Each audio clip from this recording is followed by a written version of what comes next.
Bonjour tout le monde, je suis Frédéric Liagre, coach spécialisé en transition de vie et bilan de compétences, également hypnothérapeute. J'espère que vous allez bien. Je vous retrouve aujourd'hui dans le cadre du défi Développer votre intuition en 21 jours. J'espère que vous avez pu aborder, pour ceux qui ont déjà démarré ce défi, quelques outils et que certains outils font déjà partie de vos pratiques presque quotidiennes, parce qu'il faut vraiment prendre cette approche-là la plus détendue possible, et pour justement que ça marche le mieux, c'est de le prendre avec un peu de lâcher prise.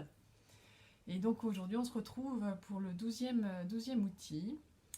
Et dans cet outil, je vais vous proposer de faire une activité artistique, c'est-à-dire de développer votre créativité, vous servir de votre créativité au travers de la musique, le dessin, la peinture, la danse, le chant, tout ce qui peut vous aider à développer votre créativité. Alors beaucoup de personnes vont dire ah, mais moi je suis pas créatif.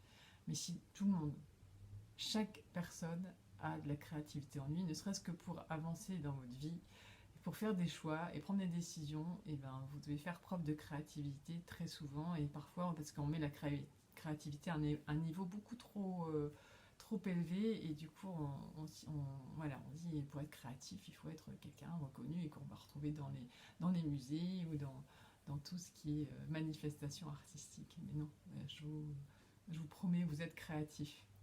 Donc justement, le fait d'aller au contact de cette créativité en pratiquant une activité artistique comme j'ai cité précédemment, ça peut contribuer à aussi développer votre intuition.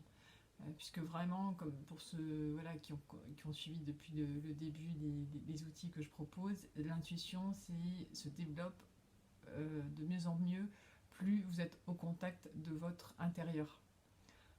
Puisque quand je dis quand on développe l'intuition, on développe sa sagesse intérieure, on développe notre capacité aussi à écouter notre petite voix intérieure.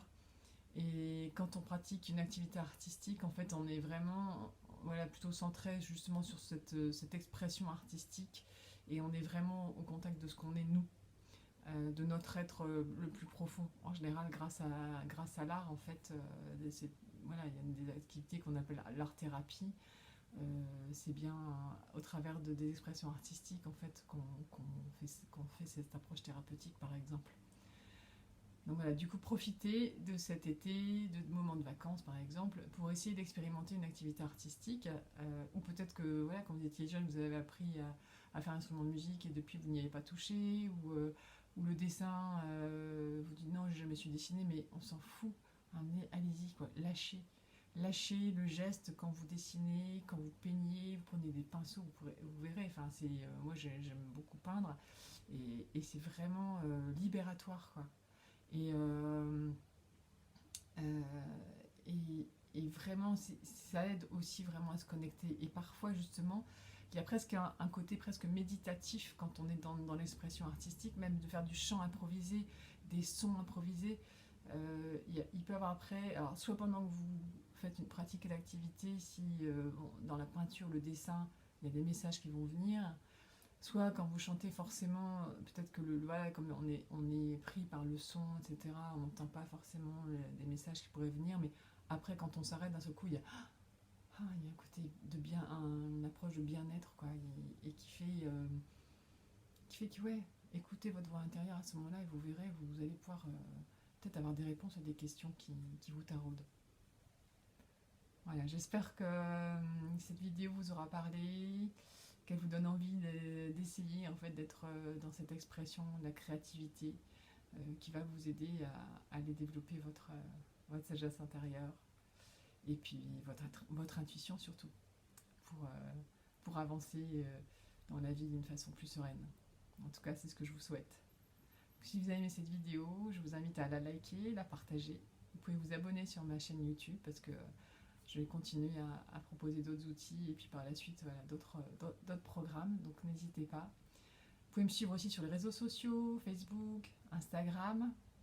Je suis également sur LinkedIn pour ceux qui veulent voir comment mon parcours a évolué au fur et à mesure des années entre mon activité salariée et aujourd'hui. Dans tous les cas, je vous invite à prendre bien soin de vous et je vous dis à tout bientôt. Bye bye!